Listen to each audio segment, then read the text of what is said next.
நீங்கள் பார்த்து கொண்டிருப்பது உங்கள் ஜாஷ்வா டிவி. சகல ஜனங்களுக்கும் நற்செய்தி.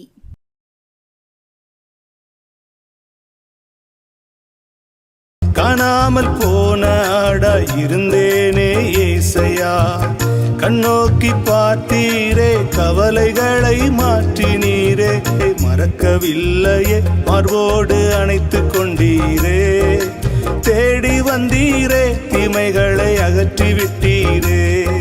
Praise the Lord. ஆண்டவராகிய இயேசு கிறிஸ்துவின் நாமத்தினாலே உங்களை பார்ப்பதில் மிகுந்த சந்தோஷம். ஆமாம், இந்த சந்தோஷம் உங்களுக்கும் இருக்குன்னு சொல்லி நான் கர்த்தர்களை நம்புகிறேன். ஆண்டவர் உங்களை ஆஸ்வதிப்பார். கடந்த நிகழ்ச்சி உங்களுக்கு பிரயோஜனமாக இருந்துச்சா? ஆமாம், நிறைய பேர் ஆமேன்னு சொல்கிறீங்க. அதுக்காக நான் கர்த்தரை அதிகமாக ஸ்தோத்திரிக்கிறேன். தொடர்ந்து எங்களுக்காக ஜெபிங்க, ஊழியங்களுக்காக ஜெபிங்க. ஆமாம், ஆண்டவருடைய நாமம் தொடர்ந்து மகிமைப்படட்டும். கர்த்தர் நல்லவர். ஆமேன். இன்றைக்கு நாம் செய்தியில் ஸ்தோத்திரம், ஆண்டவருடைய நாமம் மகிமைப்படும்படி நம்ம கேட்டு ஆஸ்வதிக்கப்பட ஒருமனப்பட்ட அந்த அனுபவத்துக்காக நான் கர்த்தரை அதிகமாக ஸ்தோத்திரிக்கிறேன். இன்றைக்கு உங்களோடு பேச போகிற ஒரு தலைப்பு என்னென்னா, விரும்பாதே அப்படிங்கிற ஒரு தலைப்பின் கீழ் உங்களுக்கு சில காரியங்களை வேத வசனத்தின் மூலம் பேச நான் விரும்புகிறேன். நீங்கள் இந்த தலைப்பை கேட்கும்போதே வித்தியாசமாக இருக்க பாஸ்டர், விரும்பாதேன்னு சொன்னால் அது என்ன அப்படின்னு ஒருவேளை நீங்கள் நினைக்கலாம். மனுஷன் எதை விரும்பணும் எதை விரும்பக்கூடாது அப்படிங்கிற ஒரு நெறிமுறை கட்டாயம் அவசியமாக இருக்குது. இன்றைக்கி சமுதாயத்தில், குடும்பத்தில், தனிப்பட்ட வாழ்க்கையில் இந்த வார்த்தையை நம்ம கை கொள்ளாதனால பல இன்னல்களுக்கு, பல பிரச்சனைகளுக்கு, பல உபத்திரவங்களுக்கு நாம் காரணமாக மாறிவிடுகிறோம். ஆகவே வேதம் ஒரு விலையேறப்பட்ட பொக்கிஷம். நான் தைரியமாக சொல்லுவேன், இது ஒரு விலையேறப்பட்ட பொக்கிஷம். இந்த விலையேறப்பட்ட பொக்கிஷத்திலிருந்து எவ்வளோ எடுத்தாலும் வந்துக்கிட்டே இருக்கும். எடுத்தாலும்னு சொன்னால் நம்முடைய வாழ்க்கைக்கு பிரயோஜனமான காரியங்களை வேதத்தில் ஆண்டவர் நமக்கு வைத்திருக்கிறார். அதை எடுத்து நம்முடைய வாழ்க்கையில் அபியாசப்படுத்தும் போது நம்முடைய வாழ்க்கையின் ஆசீர்வாதமாக அது மாறுகிறது. ஆகவே இன்றைக்கு நாம் சிந்திக்க போகிற காரியம் விரும்பாதே அப்படிங்கிற காரியத்தை தான் இன்றைக்கி நம்ம சிந்திக்க போகிறோம். வேதத்தில் விரும்பாதே அப்படிங்கிற வார்த்தையை ஆண்டவர் எதற்கெல்லாம் சொல்லியிருக்கிறாரு, விரும்பக்கூடாதுன்னு ஆண்டவர் எதை சொல்லுகிறாரு அப்படிங்கிறத மாத்திரம் இன்றைக்கி நாம் சிந்திக்க போகிறோம். இந்த செய்தியை நீங்கள் ரொம்ப கவனமாக பாருங்கள், ரொம்ப கவனமாக கேளுங்க. உங்கள் இருதயத்தில் இந்த வசனங்கள், இந்த வார்த்தைகள் பதியட்டும். கர்த்தர் உங்களுக்கு அப்படிப்பட்ட அனுபவத்தை தருவார் என்று நான் கர்த்தருக்குள்ளே நம்புகிறேன். கர்த்தர் நல்லவர். சரி, முதலாவதாக விரும்பாதே அப்படிங்கிற அந்த வார்த்தையை வேதத்தில் ஆண்டவர் எவைகளுக்கெல்லாம் சொல்லியிருக்கிறாரு அப்படிங்கிறத கொஞ்சம் நம்ம உற்று கவனிக்க போகிறோம். முதலாவது நீதிமொழிகள் புஸ்தகத்தை திருப்பிக் கொள்வோம். நீதிமொழிகள் புஸ்தகம் 20ஆம் அதிகாரத்தை நம்ம திருப்பிக் கொள்வோம். நீதிமொழிகள் 20ஆம் அதிகாரம் திருப்பிக்கோங்க. 20ஆம் அதிகாரம் 13ஆம் வசனத்தை வாசிக்க கேட்போம். தூக்கத்தை விரும்பாதே, தூக்கத்தை விரும்பாதே, விரும்பினால் தரித்திரனாவாய், கண் விழித்திரு, அப்பொழுது ஆகாரத்தினால் திருப்தியாவாய், ஆகாரத்தினால் என்ன செய்வாய்? திருப்தியாவாய். நல்ல கவனிங்க. இந்த அருமையான வேத பகுதியில் முதல்ல ஹெட்டிங்களே அழகா சொல்லிட்டாரு, தூக்கத்தை விரும்பாதே. அப்போ முதல்ல ஆண்டவர் நமக்கு சொல்லி கொடுக்குற காரியம் தூங்கணும் தான். டாக்டர்கிட்டலாம் நீங்கள் போய் கேட்டிங்கன்னா 7 ஹவர் தூங்கணும், இல்லைனா 6 ஹவர் கட்டாயம் தூங்கணும் அப்படின்னு சொல்லுவாங்க. இல்லைனா 8 ஹவர் தூங்கணும் அப்படின்னு சொல்லுவாங்க. சரி, இதெல்லாம் உங்கள் மைண்டில் அப்படியே பதிச்சு வைக்கக்கூடாது. சூழ்நிலைக்கு தகுந்தாப்புல சிலர் அதுக்கு தகுந்தாப்புல நம்ம என்ன செஞ்சுக்கணும்.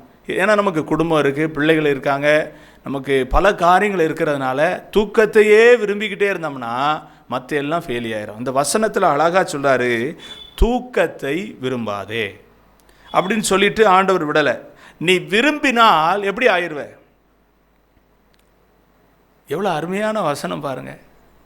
தூக்கத்தை விரும்பாதேன்னு சொல்லிட்டு ஆண்டவர் சொல்ற, நீ அப்படி ஒருவேளை நீ சொல்கிறத கேட்காம அதை விரும்புவேன்னா உன் வாழ்க்கை எப்படி தான் இருக்கும்? தரித்திரமாக தான் இருக்கும். தரித்திரம் என்ற வார்த்தை எத்தனை பேருக்கு பிடிக்கும்? ஒருத்தருக்குமே பிடிக்காது. தரித்திரத்தை மட்டும் எனக்கு கொடுக்கக்கூடாத ஆண்டவரே நம்ம உற்சாகமாக ஜெபிப்போம். ஆனால் தரித்திரத்தை நம்ம தேடுறவன், தரித்திரத்தை நம்ம வாழ்க்கையில் தேடிக்கிட்டே இருக்கிறவன், யோசிங்களேன். தரித்திரம் எப்படி வருதுன்னு என்னைக்கா யோசித்துருக்கீங்களா? தரித்திரம் எந்த வாயிலாக உள்ள வருதுன்னு யோசித்துருக்கீங்களா? இன்றைக்கி ஆண்டவர் உங்களோட பேசுகிறார். நீங்கள் அதிகமாக தூக்கத்தை விரும்புவீங்கன்னா உங்கள் வாழ்க்கையில் தரித்திரம் அதன் வழியாக தான் உள்ளே வருது. நீங்கள் நிறைய சம்பாதிக்கிறீங்க, நிறைய பொருளை சேர்த்து வைக்கிறீங்க, நிறைய உங்கள் வாழ்க்கையில் தேடுறீங்க, ஆனால் அது எங்கே போகுதுன்னே தெரியல. காரணம் என்ன? தூக்கத்தை அதிகமாக விரும்புகிறீங்க. 6 மணி நேரம் 7 மணி நேரம் தூங்கினாலும் இன்னும் தூங்கணும்னு நினைக்கிறீங்க, தூங்கிக்கிட்டே இருக்கணும்னு நினைக்கிறீங்க. இந்த சுகர் பேஷண்ட் மாதிரி, சுகர் பேஷண்ட் தான் சொல்லுவாங்க, அப்படியே ஒரு மயக்கமாக இருந்துக்கிட்டே இருக்கும், படுத்தோடனே அந்தால தூங்கிடுவாங்க. அந்த மாதிரி இன்னைக்கு ஆரோக்கியமாக இருக்கிற ஆட்களும் தூங்கிக்கிட்டே இருக்கணும். கேட்டால் தூக்கம்னா எனக்கு ரொம்ப பிடிக்கும். தூங்கிக்கிட்டே இருந்தால் எப்படி இருக்குன்னு தெரியுமா? முழிச்சுக்கிட்டு இருந்தாலே உலகம் நம்மளை என்ன செஞ்சிருது, முழுங்கிட்டு போயிடுது. தூங்கிட்டே இருந்தா யோசிங்களேன். உங்களை குறித்து ஆண்டவர் ஒரு திட்டம் வச்சிருக்கிறார், உங்களை குறித்து ஆண்டவர் ஒரு பெரிய நோக்கம் வச்சிருக்கிறார். அன்பான வாலிபனே, அன்பான வாலிப தங்கச்சி, வளர்ந்து வருகிற நாட்களில் எதை அருமையாக நீங்கள் கற்றுக்கொள்கிறீங்களோ அதுதான் உங்கள் வாழ்க்கையினுடைய பேக்ரவுண்டாக உங்களுக்கு முன்னால் வந்து நிற்கணும். தூக்கத்தை விரும்பாதீங்க. தூக்கத்தை விரும்புவீங்கன்னா தரித்திரம் உங்கள் வாழ்க்கையில் தலைவிரிச்சு ஆடும். கீழே வாசித்தீங்கன்னா சொல்லப்பட்டிருக்கு, கண் விழித்திரு. அப்படின்னா என்ன அர்த்தம்? எவ்வளோ நேரம் தூங்கணுமோ அவ்வளோ நேரம் தூங்கிட்டு அதுக்கப்புறம் நீ என்ன விழிப்போடு இரு. அப்படி விழிப்போடு இருந்தனா உன்னை ஆகாரத்தினால் என்ன செய்வேன், திருப்தி ஆக்குகிற தேவன். ஆகாரத்தினால திருப்தி ஆவீங்க. ஒரு மனுஷனுக்கு ஆகாரம் ரொம்ப முக்கியம் தானே. ஒரு மனுஷனுக்கு ஆகாரம் ரொம்ப முக்கியம். ஆகாரம் இல்லைன்னா நிச்சயமாக அந்த உலகத்தில் அவன் சுகமான விதத்தில் வாழ முடியாது. அவனுடைய சரீரத்துக்கு தேவையான போஷாக்கு தேவை, ஆகாரம் தேவையாக இருக்கிறது. அப்போ சரீரப்பிரகாரமாகவும் தேவை, ஆவிக்குரிய பிரகாரமும் தேவை. 2 விதத்தில் நம்ம எடுத்துக்கலாம். சரீரப்பிரகாரம்னா நம்ம சரீரத்துக்கு தேவையான உணவை நம்ம சாப்பிடணும், ஆகாரத்தை சாப்பிடணும். அதே போல் ஆவிக்குரிய ரீதியாக நாம் விழித்திருந்து தேவ சமூகத்தில் கர்த்தரை தேட, அப்படி சமூகத்தில் ஆராதிக்க, அப்படி சமூகத்தில் அமர்ந்திருக்க அப்படி அனுபவம் இருக்குன்னா உங்களை ஆவிக்குரிய ஆகாரத்தினால், வேத வசனத்தின் ஆதாரத்தினால் உங்களை அவர் திருப்தியாக்க வல்லவராக இருக்கிறார். தேவனுடைய நாமத்துக்கு மகிமை. அப்போ எதை விரும்பக்கூடாது? தூக்கத்தை விரும்பக்கூடாது. எதை விரும்பக்கூடாது? தூக்கத்தை விரும்பக்கூடாது. ஒருவேளை இந்த வார்த்தை உங்களுக்கு கொஞ்சம் கஷ்டமாக தெரிஞ்சாலும் உங்கள் வாழ்க்கையில் இதை கொஞ்சம் மாற்றி அமைக்க தேவ சமூகத்தில் ஒப்பு கொடுத்து ஜெபம் பண்ணுங்க. ஆண்டவர் உங்களுக்கு உதவி செய்வார். கர்த்தர் நல்லவர். 2வது நீதிமொழிகள் 21ஆம் அதிகாரம், அடுத்த அதிகாரம் 17ஆம் வசனத்தை வாசிப்பீங்கன்னா, சிற்றின்ப பிரியன் தரித்திரனாவான், மதுபானத்தையும் எண்ணெயும் விரும்புகிறவன் ஐஸ்வர்யவன் ஆகதில்லை. 2வது அன்பாய் சொல்லுகிறேன், இந்த வார்த்தை இன்னைக்கு சராசரியாக உலகத்தில் நக்கலாக ஒரு காரியத்தை பேசுவாங்க. நம்ம நாட்டு குடிமகன், நம்ம நாட்டு குடிமகன் சொல்கிறாங்க. உங்களை பார்த்தா நான் சொல்கிறேன், நீங்கள் நாட்டின் குடிமகன் அல்ல. நீங்கள் பெருமையாக நினைக்க வேண்டாம். குடிகாரன் சொல்லுவதை தான் குடிமகன்னு சொல்லி உங்களை உலகத்தில் ரொம்ப கேவலமாக பேசுகிறாங்க. தயவுசெய்து சொல்கிறேன், நீங்கள் யாராக இருந்தாலும் சரி, தயவுசெய்து குடிக்காதீங்க. குடிக்கிற மனிதன் குடி கெட்டு போவான். அழகாக சொல்லுது, மதுபானத்தையும் எண்ணெயும் விரும்புகிறவன் ஐஸ்வர்யவானாவது இல்லை. ஐஸ்வர்யவானா மாறுவதற்கு வாய்ப்பே இல்லை. மதுபானத்தை விரும்புகிறவர்கள் வாழ்க்கையில் நிச்சயமாக அவங்க முன்னேறவே முடியாது.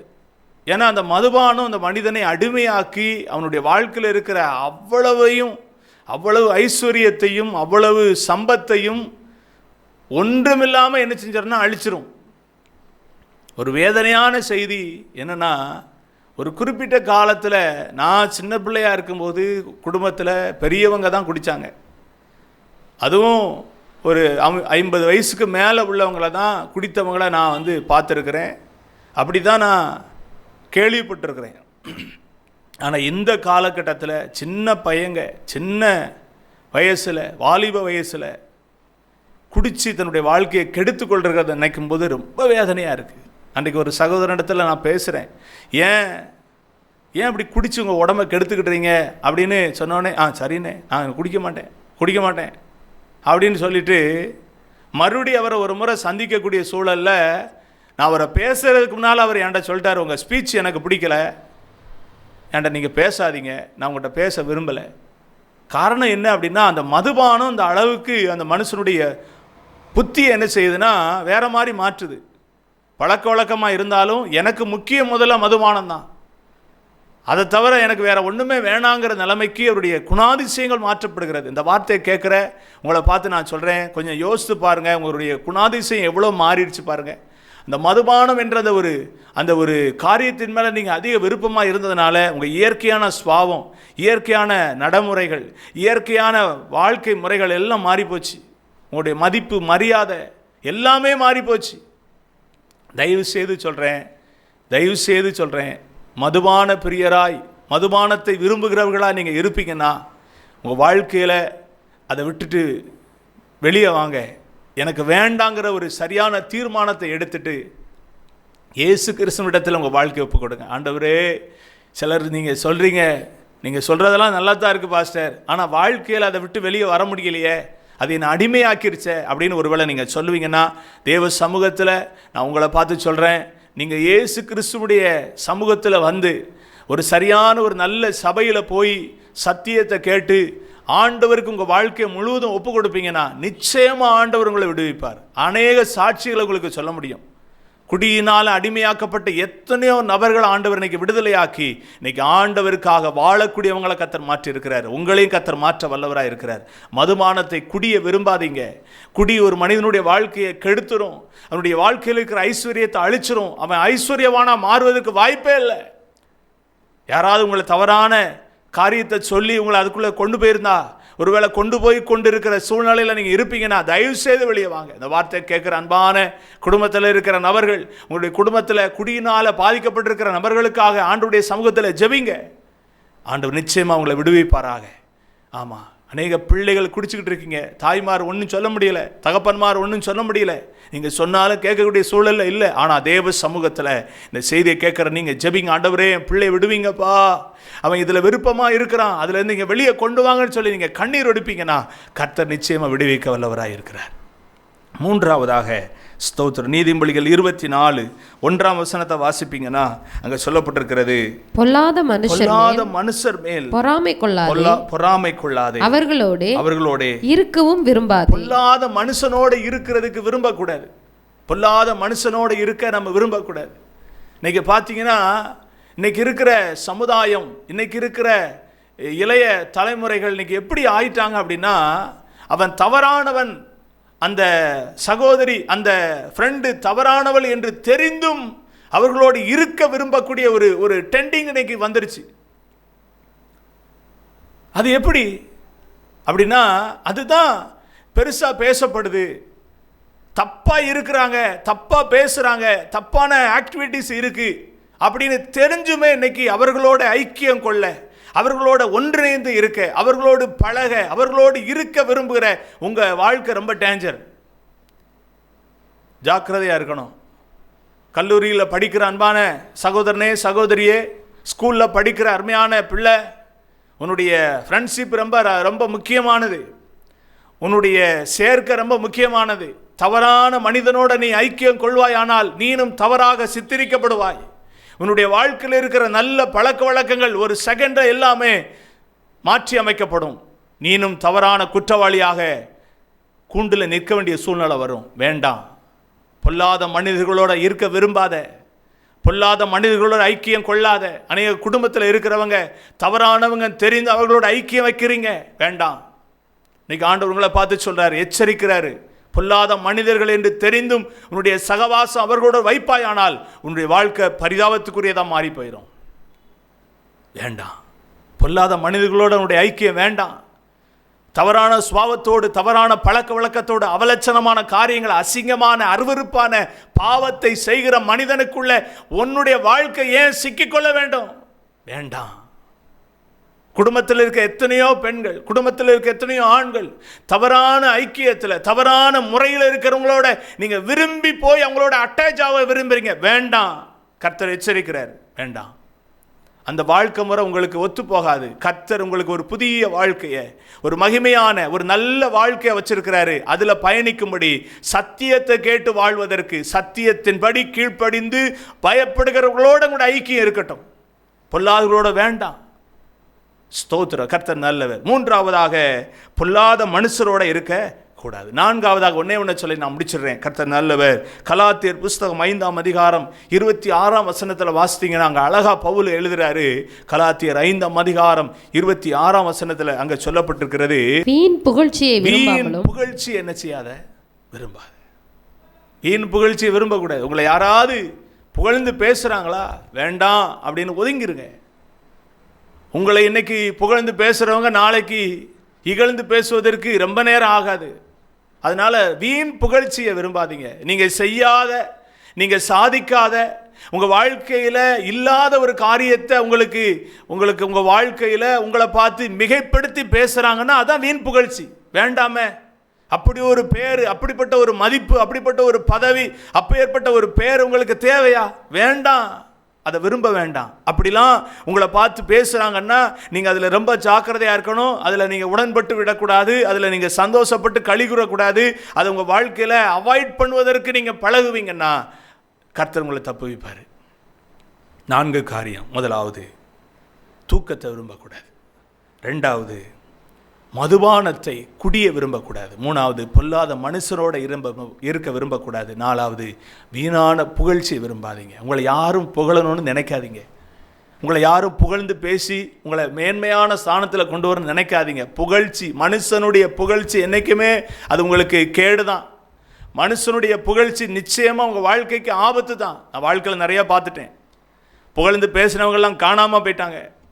புகழ்ந்து பேசி வாழ்க்கையில் சந்தோஷப்படுத்துகிறேங்கிற காரியத்தை செஞ்சவங்களாம் அன்னைக்கு காணாமல் போயிட்டாங்க. வேண்டாம். அனுபவத்திலேருந்து சொல்கிறேன். வார்த்தையை கொண்டு கர்த்தருடைய வசனத்தின்படி வாழ்க்கையை அனுபவித்ததுனால நான் சொல்கிறேன், வீணான புகழ்ச்சிக்கு நீங்கள் பலியாக வேண்டாம். எந்த மனுஷனும் ஆயை என்பது நிச்சயம் என்பதை நினைவில் வைங்க. கர்த்தர் ஒருவர் தான் நிரந்தரமானவர். இந்த செய்தி உங்களுக்கு பிரயோஜனமாக இருக்கும்னா கண்ண மூடி இருந்த இடத்துல முழங்கால் படிட்டு ஜெபிங்க. உங்களுக்கு நான் ஜெபிக்கிறேன். நல்ல பிதாவே, இயேசுவின் நாமத்தினால் ஜெபிக்கிறேன். இந்த வார்த்தை கேட்ட நம்முடைய பிள்ளைகளுடைய வாழ்க்கையில் விரும்பக்கூடாத விஷயத்தை குறித்து நீங்கள் சுட்டி காட்டி பேசியிருக்கீங்க. இன்னும் நிறைய வேதத்தில் உண்டு.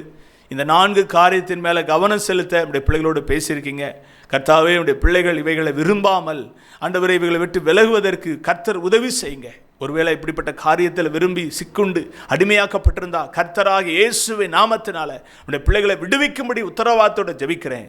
கர்த்தர் உடைய பிள்ளைகளை விடுவிங்க. கர்த்தருடைய நாமத்துக்கு மகிமை உண்டாகட்டும். இயேசுவின் நாமத்தில் ஜெபிக்கிறேன் நல்ல பிதாவே, ஆமென். கர்த்தர் உங்களை ஆசீர்வதிப்பார்.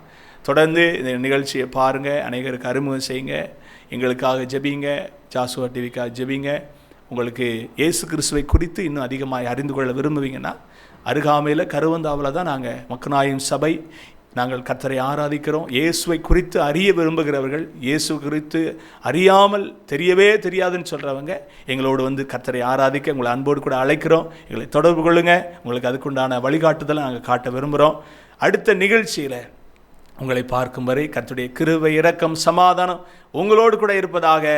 God bless you. ஆமென். காணாமல் போன ஆடா இருந்தேனே ஏசையா, கண்ணோக்கி பார்த்தீரே கவலைகளை மாற்றினீரே, கண்ணோக்கி பார்த்தீரே கவலைகளை மாற்றினீரே, மறக்கவில்லையே மார்போடு அணைத்து கொண்டீரே, தேடி வந்தீரே தீமைகளை அகற்றி விட்டீரே.